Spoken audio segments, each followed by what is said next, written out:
to salute and to commemorate a great Irishman, a true patriot, a fine teacher, a brave soldier, an accomplished sportsman, and above all else, a truly remarkable human being. These are the qualities that symbolize Dick Barrett's life and define him in death for all eternity. We give thanks for that remarkable life, and we mark his death in the spirit of reconciliation, understanding and forgiveness. Dick would have it no other way. Wasn't it he who a few hours before his execution pleaded with his fellow prisoners not to take retaliation in his name?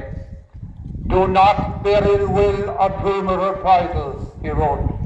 "The cause is too holy for ignoble deeds." While we rejoice in the magnificent, Christian and heroic manner in which Dick lived his life and faced his death, we must also be faithful to him and to the truth in deploring the horrific circumstances that led to his death on the 8th of December 1922. Almost a century on from those tragic times, as we began to plan our centenary program, we believed that the present government, as a successor to the first government of the state, should formally acknowledge the state's culpability in the execution of untried prisoners, which were devoid of any resource to due process. Over a period of 12 months, we have engaged with the Bishop, the Taoiseach, and other state agencies on the issue, with some progress, but at a slow pace. Addressing the National Conference at UCC on the 15th of June 2022, the Taoiseach Ahiohill acknowledged that, and I quote, "When Dick Barrett, Liam Meadows, Rory O'Connor and Joe McKelvey were executed, it was manifestly illegal, and it damaged the standing and the authority of the new state," unquote. The Taoiseach had gone much further when addressing us all on the 24th of November 2011, when he stated, and I quote, "I can also say that people killed without trial by the first government were murdered. That is my view," unquote.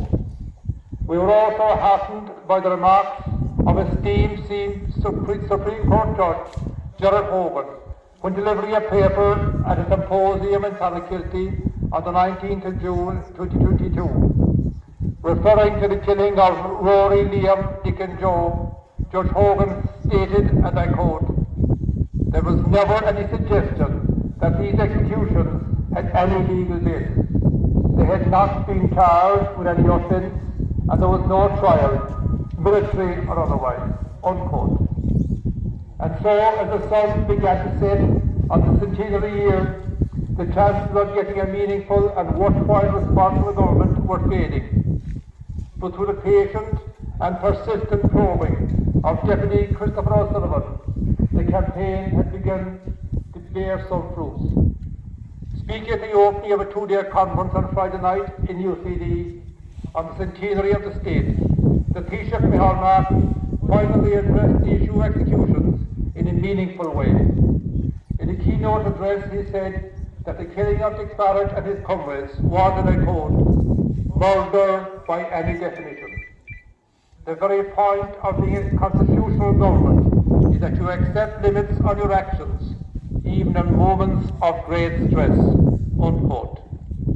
This is a significant step forward, and we hope in time will lead to further reconciliation, healing and closure. Before we move on to the laying of wreaths, let us spare a thought too for Dick Barrett's trusted friend, Sean Hayes, who died in such sad circumstances 100 years ago this week, and whose anniversary and commemoration takes place next week. Both men remain forever linked in life and eternally united in death. And so to the laying of wreaths, we have two wreaths to lay. The wreath on behalf of the Barrett family will be laid by Con Barrett, a nephew of Dick.